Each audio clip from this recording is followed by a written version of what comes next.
Start by defining what the word insolvent actually means.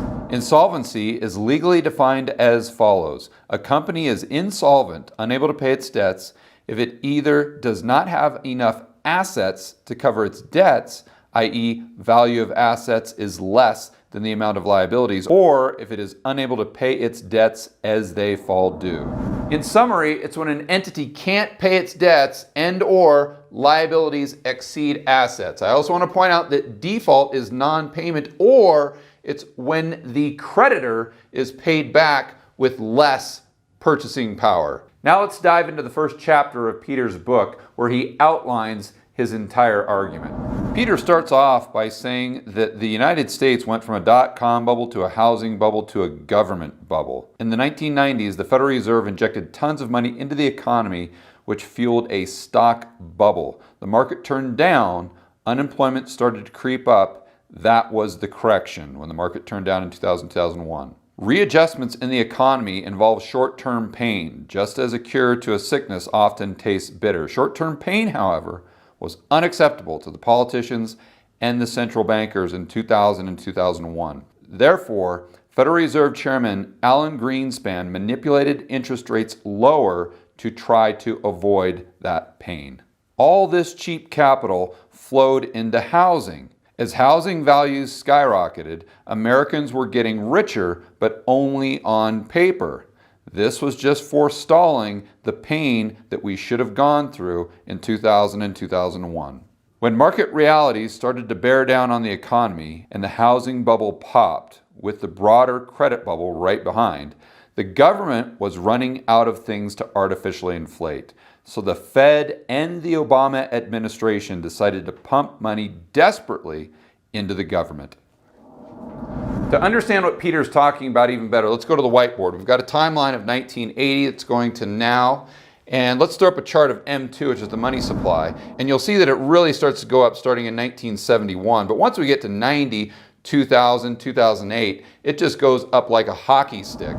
So in the early 90s, the Fed injects a lot of liquidity into the system to try to paper over the recession that we had. That starts the dot-com bubble. It gets bigger and bigger and bigger until it pops in 2000, 2001. That's when the Fed and the government come in and say, whoa, whoa, whoa, whoa, whoa, we can't take any of this pain, no way. What do we have to do to avoid it? They inject a ton of money into the system. They drop rates a lot lower than they were even in the 90s to try to paper over the bust of the dot-com bubble. Well, that just creates an even bigger bubble in housing because they're injecting more money into the system. Then the housing bubble bursts, and you'll notice that each time we're getting diminishing returns on the amount of liquidity that we're pumping into the system. So this time they had to pump in way more money by dropping rates down to zero for 10 years, doing a ton of quantitative easing, which was something brand new for the government, and a ton of government spending. Because there's so much money being pumped into the system that now this gives us an even bigger bubble that's a government-induced debt hyperbubble that involves the consumer, the federal government, and the state governments. Step number 2, the next point Peter makes is the size of the national debt. As a professional investor, when I study the American economy, I see debilitating weakness. Most obvious is the debt. As this book went to press, the national debt was $17 trillion. Of course, we know it's a lot more than that now. That works out to approximately $140,000 per taxpayer. Let's walk through exactly what that means. Whenever the government wants to spend money it doesn't have, it borrows. Our government borrows by selling T-bills, treasury bonds, or quote-unquote treasuries. The buyer gets the IOU and the government gets the cash. So various bondholders, individual investors, U.S. banks, Chinese government, the Federal Reserve, and even parts of the government hold an aggregate of 17 trillion in IOUs. Now it's almost 23 trillion. These bonds and bills come due all the time, and typically the U.S. Treasury pays them off by borrowing again. I want to emphasize that. The U.S. Treasury pays them off by borrowing again. That's very important, and we'll get into that later on in the video. So what does the size of the national debt actually look like today? We've got a timeline starting in 1940 going to today. And on the left, this vertical line, we've got dollars or debt in trillions. We've got going from 4 trillion up to 24 trillion. Starting in 1940, going all the way to 1970, wow, look at our debt. Very, very low, not going up very much. Why was that? Because we were on the gold standards. That limits the amount of spending that the government can do. But then Nixon came in and said, no, I don't want that gold standard. We want to be free to print more. So off we go with the gold standard, and then that starts to go up. Then here in 1980 to 1990, big spending boom gets us up to 3.8 trillion in debt, and that's when we are off to the races. 2000, 5.8 trillion in debt. 2010, 12 trillion in debt. Now we're up to 22 trillion plus in debt. And I want to point out that this is just the on-balance sheet debt. If you look at the off-balance sheet debt, it's a much different story. And why should we do that? Well, let's define what a liability actually is on a balance sheet. A liability, simply put, in general, is an obligation to or something that you owe somebody else. Liabilities are settled over time through the transfer of economic benefits, including money, goods, or services. So basically what that is saying is that any promise that the government has made for future payments is a liability and should be on their balance sheet. So if you include that, the government's debt is over $100 trillion. Let's go to a diagram that shows how that compares with their assets. And this is where it gets really scary. The assets of the government are just short of $4 trillion.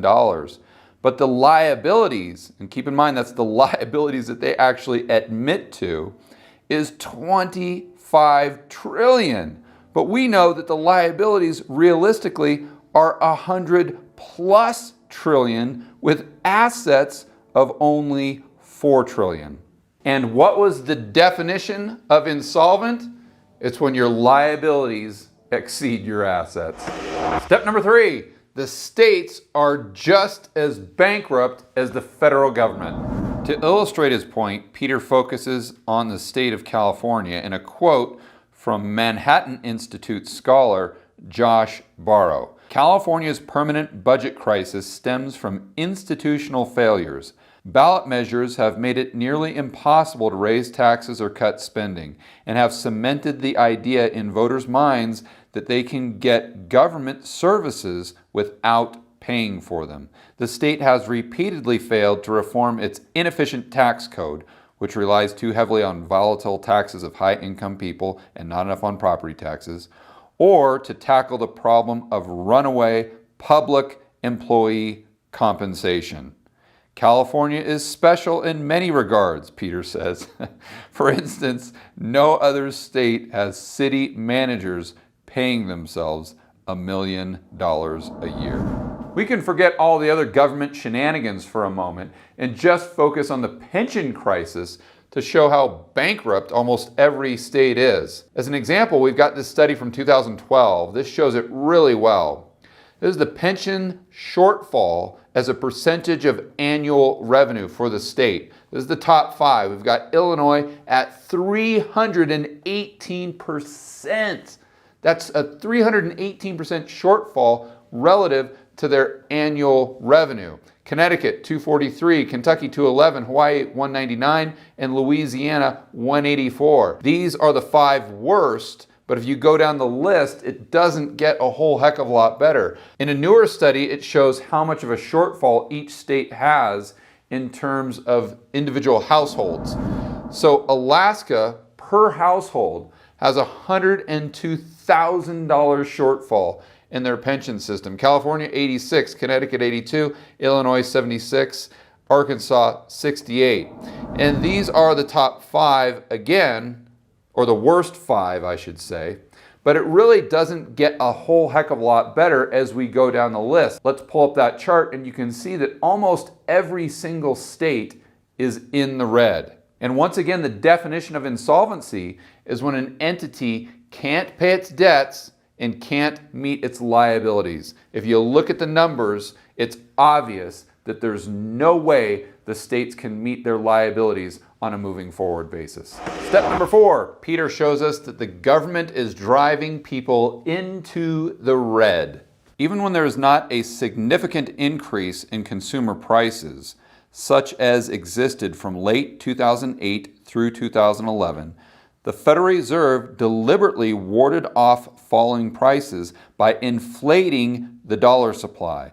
Put another way, the Federal Reserve is putting upward pressure on prices and thus keeping the dollar from gaining value.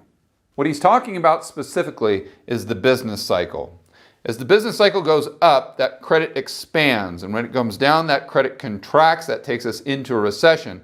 Part of that recession involves lower prices. In other words, the dollar gains value.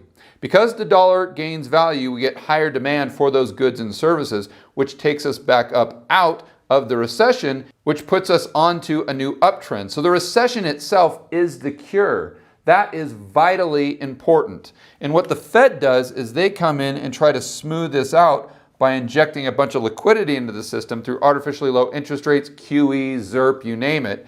What they do is they just kick that can down the road. By avoiding the medicine here, they just make the problem bigger every single time that we go through this cycle. So you go from having a problem to a big problem to a huge problem.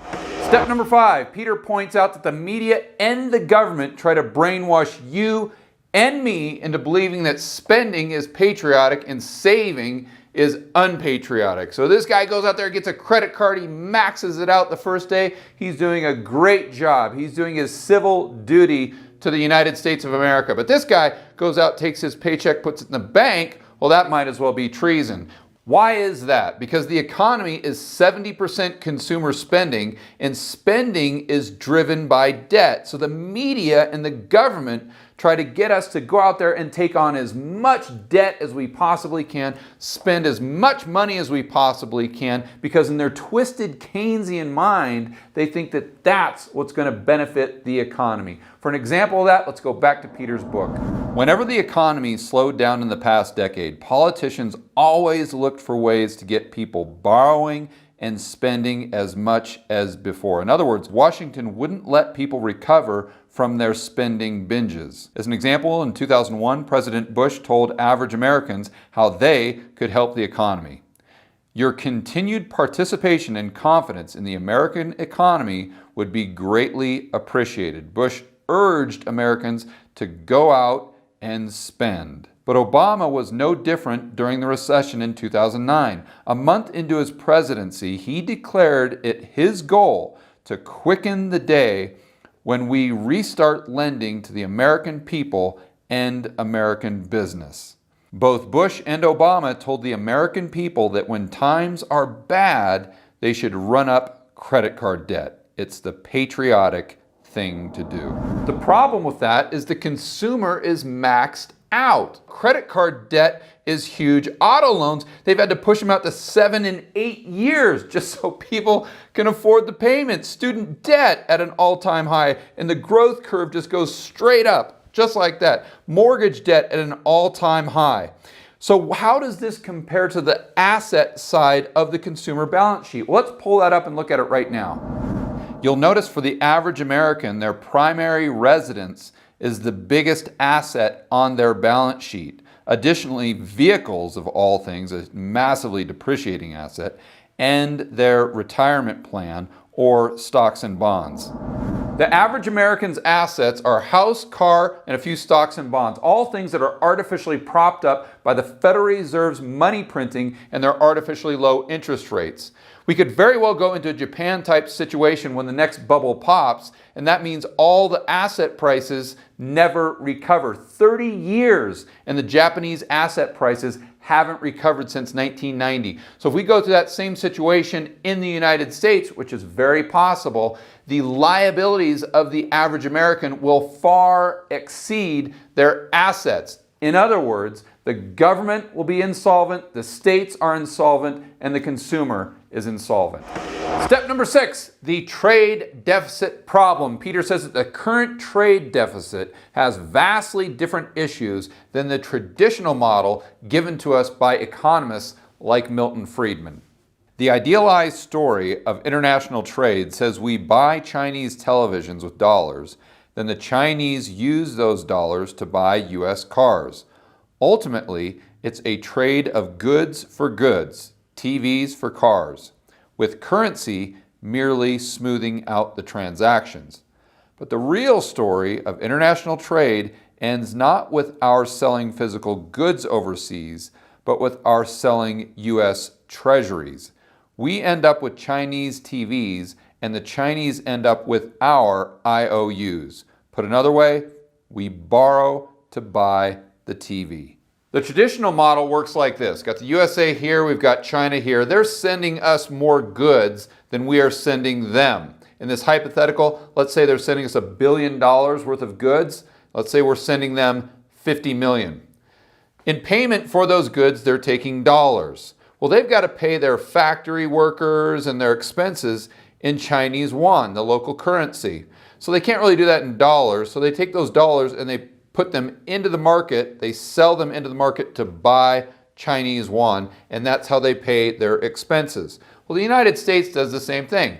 They get Chinese yuan for the $50 million worth of goods that they sent to China. Well, they need dollars to pay their workers and their factory expenses, so they sell that yuan into the market in exchange for dollars. Looking at the green part of the equation, that is the demand for the individual country's local currency. So you can see here we've got much more demand for yuan than we do for dollars in the market. That's going to make the value of the yuan go up in relationship to the dollar. That's going to make their exports less competitive. If their exports become less competitive and the U.S. exports become more competitive, then that's going to naturally balance itself out because the U.S. is gradually going to sell more goods to China than they're selling to us. That's going to make the dollar appreciate in value, and you just keep going back and forth until you get an equilibrium. So whichever country is exporting the most has more demand for their currency.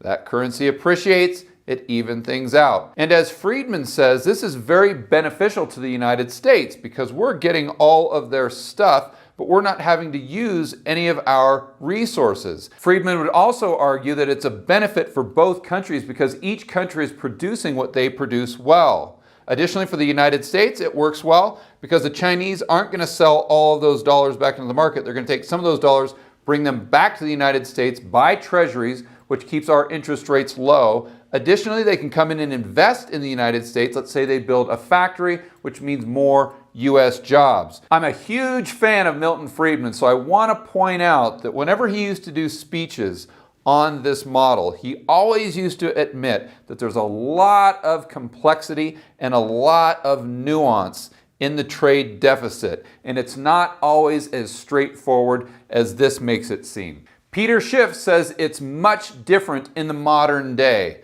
Today, China doesn't invest in the United States. All they do is buy our debt, which lowers that interest rate. It allows the consumer to consume more. So the United States, the Americans sit there and say, well, why should we produce anything when China can produce it for us for a lot cheaper, and all we have to do are send them these little pieces of paper. And one of the benefits that the Friedman types pointed out is that China would use their resources to send us the stuff.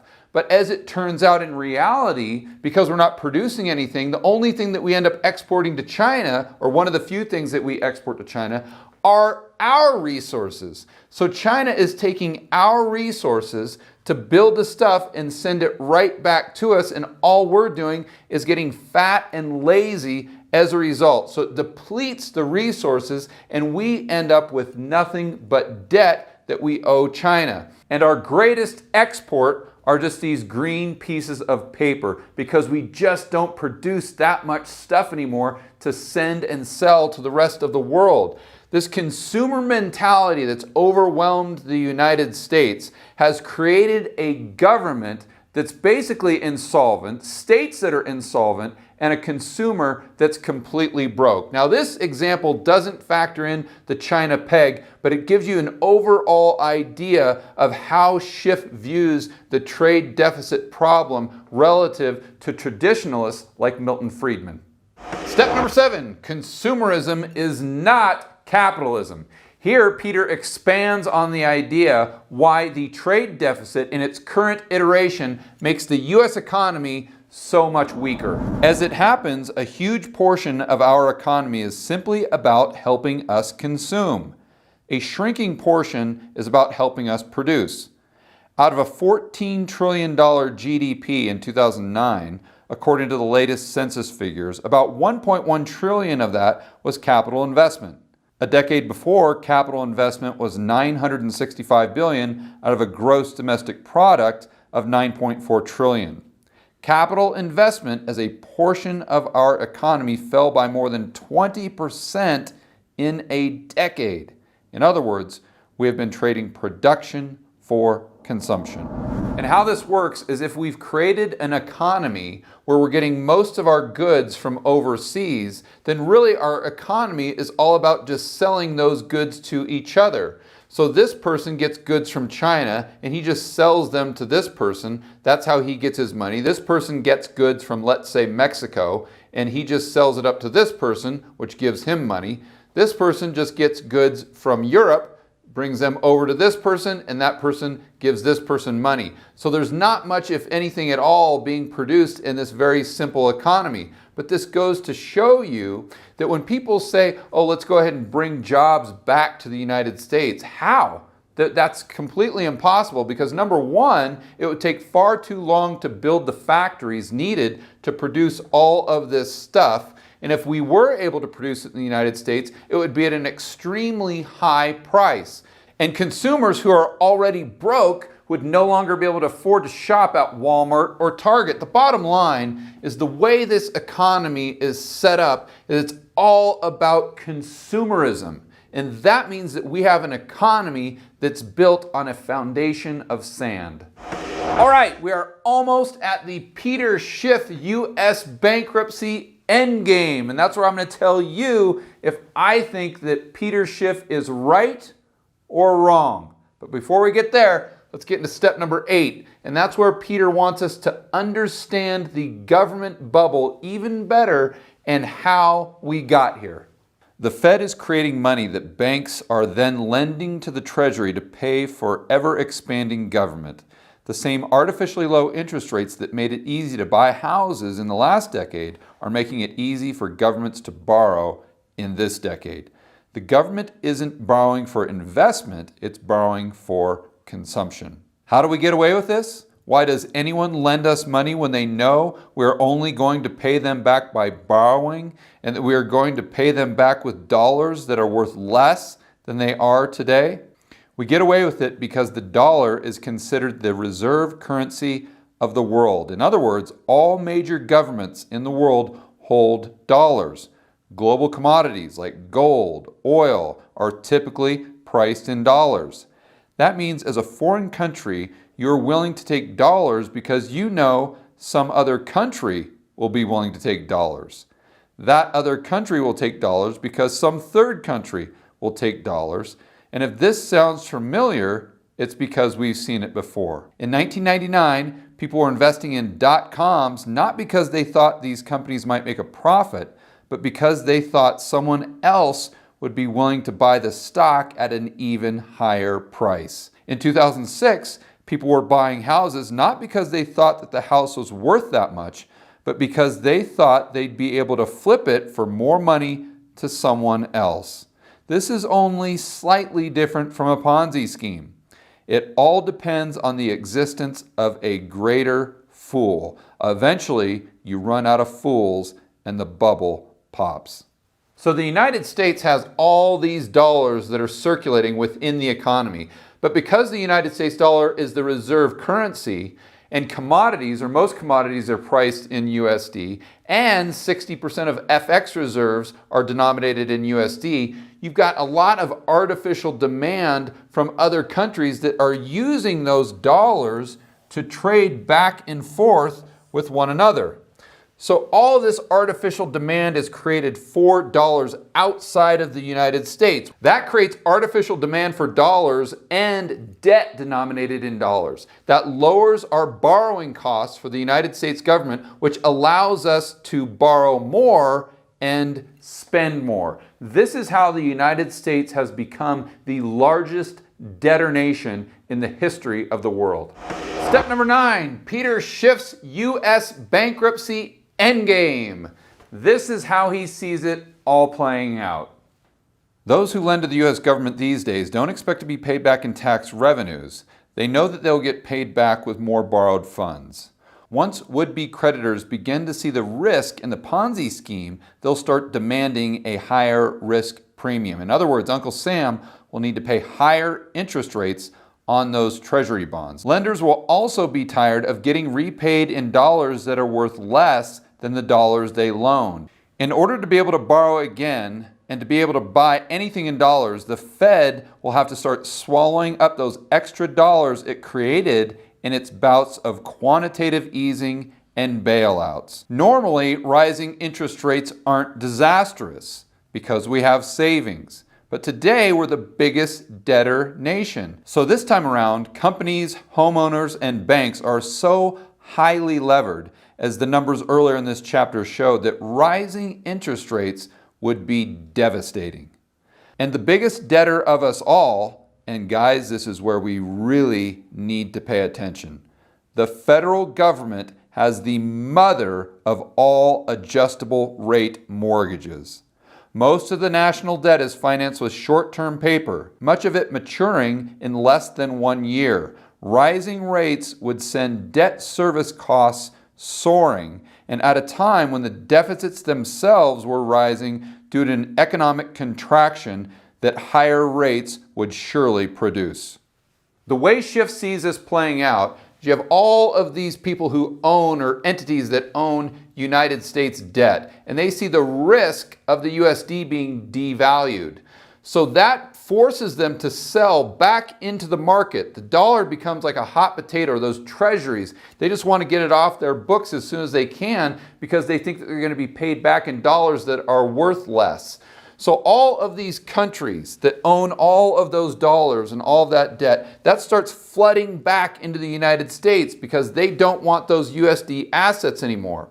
Well, initially you had this many dollars floating around the system, and that's what gave us our current level of inflation. There was this many dollars chasing that many goods and services. But when all of these dollars come flooding back into the United States, then you're going to have this many dollars chasing this many goods and services. That's going to create massive inflation.